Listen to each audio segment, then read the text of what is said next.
안녕하세요. 만나서 반갑습니다. 역사가 김영준입니다. 중정실록 제26부 정광필, 조광조로 구명하다 라는 주제를 가지고 오늘 함께 할까 합니다. 자, 우리가 이제 이름하여 김여사라고 불리는 사건이 터지게 되는데, 근데 지금까지 이제 스토리 전기를 놓고 보면은 거의 친위 쿠데타에 가까운 사건이죠. 보통 교과서에서는 훈구와 살인의 대결이라고 그렇게 이야기를 하지만 내막을 좀 살펴보면 훈구와 살인의 대결이라기보다는 거의 친위 쿠데타에 가까운 사건이었고, 이때 당시 이제 훈구의 대표였던 남고는 그냥 장긴 말에 불과해요. 어떻게 보면은 전체적인 전개가 좀 그렇게 흘러간단 말이죠. 심지어 이때 당시 이제 대신들 중에서도 대표 주자였던 정광필 같은 경우는 갑작스러운 이 사건에 대해서 대단히 크게 당혹해합니다. 자, 그래서 이미 중종이 조광조를 어떻게 처벌할 건지에 대해서 거의 구상안을 다 짜놓고 그 죄안을 다 마련을 해놨어요. 그래 놓고 나서 이제 분당을 결성하려고 했다. 이걸 가장 큰 죄목으로 정해놓고 조광조를 처벌을 하려고 했던 거죠. 그 다음에 또 이제 여기서 거론했던 죄목이 뭐냐면은 위를 속였다. 그러니까 왕을 이제 업신여기고 속였다. 어떻게 보면 이제 연산 때 나왔던 능상과 조금 유사한 이야기가 나오게 된 건데, 요 부분에 대해서 이제 정광필이 결국에는 한마디를 하게 돼요. 그러니까 정광필이라는 사람이 어떻게 보면 중종 때 가장 무게중심을 잘 잡고 있었던 인물이라고 볼 수가 있는데, 정광필이 이제 이런 얘기를 합니다. 지금 죄안의 내용을 보니까 위를 속이고 스스로 권력을 마구잡이 휘둘렀다라고 그렇게 이제 설명을 하셨는데, 그런데 이거는 사실과 좀 다른 것 같습니다. 그러니까 조광조의 무리가 과격했던 건 맞기는 한데, 그렇다고 해서 이 사람들이 사적으로 권력을 남용할 만한 그런 사람들은 아닙니다. 라고 그렇게 이제 정광필이 얘기를 합니다. 자, 그러자 중정도 그거는 조금 자기가 생각해도 너무 나갔다고 생각을 했는지, 알아서 그거는 조금 이제 고쳐라 라고 그렇게 이제 얘기를 해요. 자, 그런데 여기서 정광필이 한 걸음 더 나가서 이런 말을 합니다. 그런데요, 전하. 제가 볼 때는 아무리 생각해봐도 이 사람들이 뚜렷한 잘못이 없어 보이는데, 아니, 이런 식으로 언론을 막아버리게 되면은 앞으로 이거는 엄청난 패당이 될 겁니다. 라면서 정면으로 반박하는 말을 하게 되었던 거죠. 자, 연산 때 능상이라는 말이 굉장히 살떨리는 말이었던 것처럼, 사실 조선 왕조 내내 이제 왕들이 긴장하고 경계하는 말이 뭐냐면은 언론을 막으려고 한다. 그거 말을 갖다 굉장히 좀 이제 듣는 것을 경계했거든요. 대단히 조심해야 되는 부분 중에 하나였다는 거죠. 지금 정광필이 그 점을 찝은 거예요. 지금 보니까 다 조광조를 따르는 사람들, 주로 대간 쪽 사람들을 이런 식으로 잡아 가두게 되는데, 이거 언론 타다 맞입니까 하는 거예요.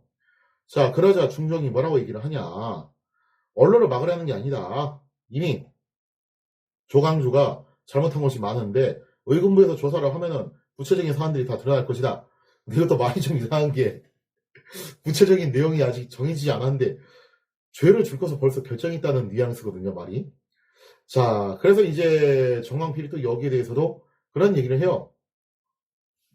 지금 조정에서는 조광조에 대한 탄핵이 그다지 이뤄지는 상황도 아니다. 그래서 지금 전하께서는 조정에서 먼저 이제 이걸 건의를 했다는 식으로 또 말씀을 하셨는데, 제가 알아보니까 홍경주, 남곤, 심정 이런 사람이 다 말하기를 이미 주상께서 죄를 청하라고 그렇게 시켰다고 하지 않았냐. 그래서 한마디로 말해서 이거는 훈구 대신들이 건의해서 한 게 아니라 형식은 그렇게 이제 돼 있기는 한데, 왕이 훈구 대신들한테 사실상 시켜가지고 이렇게 된 거 아닙니까? 라고 그렇게 정면으로 또 이제 반박하는 말을 하게 됩니다. 자, 중종. 여기서 조금 이제 할 말이 분석해지게 되는데, 왜냐면은 사실 어느 정도 짜고 치는 고스톱이라는 것을 당시 사람들도 알긴 알았거든요. 생각해 보십시오. 한밤중에 갑자기 비상소집을 때려가지고 남권을 비롯한 주요 대신들을 불러들였어요. 그리고 난 다음에 이제 조광조 일파에 대한 전격적인 인사 교체와 체포령이 떨어지게 됩니다. 그러면은 이게 조정에서 건의를 해가지고 그렇게 된 거냐라고 보기가 좀 힘들죠. 조정에서 건의를 해서 한 거면은 정식으로 어전 회의에서 의견이 나오게 되고 공식적으로 이제 탄핵에 대한 상소가 올라오고 그렇게 되는데, 한밤중에 갑자기 이렇게 벼락치기를 했다는 것은 누가 봐도 왕이 시킨 거거든요.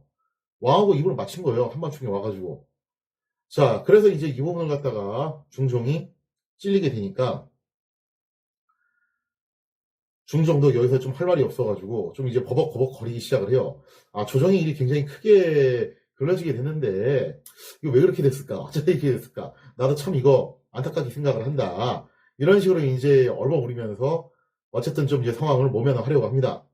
자, 그러자 각 조의 이제 참판과 참의들도 어떤 얘기를 하냐면은, 아니, 조광주가 한 임금을 섬기면서 두 마음을 품은 사람은 절대 아니다. 저희는 도대체 왜 전하께서 조광주를 처벌하라고 하시는지를 모르겠습니다라고 하면서 정광필의 말에 무게를 실어주게 되었던 거죠. 그러니까 이때 조광주가 어느 정도 좀 실책을 저지른 건 맞고 중종한테 찍힌 것도 좀 어느 정도 있는 건 맞는데, 이걸 이런 식으로 한 방에 또 이렇게 엎어서 처벌을 받아야 될 상황이냐라고 했을 때 당대 사람들, 특히 훈구 대신들조차도 이게 좀 이해하기 힘든 상황이다라는 말이 나올 정도로 너무 전격적인 숙청이었다라고 볼 수가 있을 것 같아요. 자, 이렇게 해서 정광필의 부명을 신호탄을 해가지고 아직 이제 투옥되지 않은 3사의 관원들이 있죠, 그죠? 그 사람들이 이제 때를 지어 몰려와가지고 엎드려서 얘기를 합니다. 우리도 같이 일을 하는 사람들인데 조광조 일파만 잡혀가고 우리는 화를 면한다면은 그것도 좀 이상한 거 아닙니까? 차라리 저희도 같이 죄를 주십시오. 그렇게 이제 중종을 압박하기 시작해요. 그리고 잡혀왔던 사람들도 혐의를 다 부인을 합니다. 아니, 저희가 무슨 분당을 만들고 임금을 속이려고 했겠습니까? 다 나라를 위해서 했던 일입니다. 하면서 이렇게 항변을 하는 거죠. 그러니까 이 사람들의 하는 행동이 좀 과했을지 모르지만 그 목적에 대한 정당성 자체는 크게 틀린 말들은 아니었어요. 소격서 건도 성리학적인 질서 체계에 대해서는 원래 이 사람들 하는 말이 이론상으로는 맞는 말이고, 유언 삭제도 솔직히 다들 알죠. 근데 그거 잘못 건드리면은 벌칙 수시는 결과가 나올까봐 못 건드렸을 뿐이지, 말 자체도 이 사람들이 다 맞는 말을 했다라는 거예요. 자, 그러자 조광조도 어떤 얘기를 하냐면은, 선비가 믿는 것은 임금의 마음뿐인데 지금 제가 전하께 어떻게 다른 뜻을 품을 수 있겠습니까? 오로지 저는 전하의 마음을 믿고서 그 믿음에 부응하기 위해서 노력했을 뿐입니다. 라고 그렇게 조광조도 항변을 합니다. 자, 그리고 이제 정광필이 또 이제 눈물을 흘리면서 어떤 얘기를 하냐면은, 이때까지만 해도 그 붕당을 결성하려고 했다라는 제목이 굉장히 중지였어요. 그래서 정광필이 뭐라고 얘기하냐면, 붕당을 결성하려고 했다고 하는 것은 절대 가벼운 문제가 아닙니다. 그래서 이런 걸로 죄를 잊게 되면은 무사하기 힘듭니다. 더군다나 지금 잡힌 사람들이 다 전학해서 뽑은 사람들 아닙니까? 근데 그거를 갖다가 하루아침에 그렇게 죄를 져버리게 되면은 그 뽑으신 분도 사실 잘못하신 거 아니냐 이거죠. 자, 그렇게 이제 돌려 말하면서 정광필이 계속 조광조에 대한 부명을 하게 되는데, 아, 이게 명분으로 보나 논리로 보나 사실 중종이 밀리는 게 굉장히 많은 상황인데, 중종이 대단히 완고해요, 여기서. 그러거나 말거나 중종이 뭐라고 얘기하냐면은, 아니, 이 상황에서 죄를 주지 않으면은 상황이 더 이상하게 꼬이게 된다. 난 무조건 쟤들한테 처벌을 해야 되겠다. 그런 식으로 결국 이제 밀어붙이게 됩니다. 자, 상황이 이렇게 되다 보니까 나중에 남권조차도 이제 좀 꼬리를 좀 내리게 되는데, 남권이 좀 이제 가만히 생각을 해보니까 분위기가 좀 너무 안 좋다는 거죠. 그래서 자기가 생각해도 사실 좀 이게 무리한 수천이기도 했어요. 그래서 결국 남권이 어떤 얘기를 하냐면은, 사실은 제가 좀 병이 좀 있어가지고 이럴 때 제일 많이 쓰는 말이 그거죠. 병이 좀 있어가지고 물러나야 될 것 같습니다. 라는 말을 해요. 그 다음에 또 이제 같이 있었던 홍경주, 심정 등도 뭐라고 얘기하냐면은, 뭐 처벌을 하시되 너무 세게는 하지 마십시오. 너무 세게 하면은 언로가 막히게 되지 않겠습니까? 라면서 중종과 함께 하기로 했던, 어떻게 보면 이제 중종의 장기말 역할을 하기로 했던 사람들조차도 한 발 물러서는 그런 모습들을 보이게 됐다는 거예요. 그래서 조정에 있었던 훈구 대신들조차도 이제 다 무슨 얘기를 하냐면은, 아니, 저 사람들은 오로지 전하만 믿고서 할 말을 했을 뿐인데 그걸 가지고서 저렇게 처벌을 하시면 어떻게 합니까? 그러면서 이제 중종의 이 결정에 대해서 비판하는 말들이 여기저기서 쏟아져 나오게 됩니다. 그러니까 상황이 전개를 놓고 보면은 이게 사화라고 해가지고 훈과 살인의 대결이다. 교과서에서는 그렇게 기술을 하지만, 냉정하게 말하면 훈구파라고 해서 기묘살인을 처벌하는 것을 적극적으로 동조했던 건 아니에요.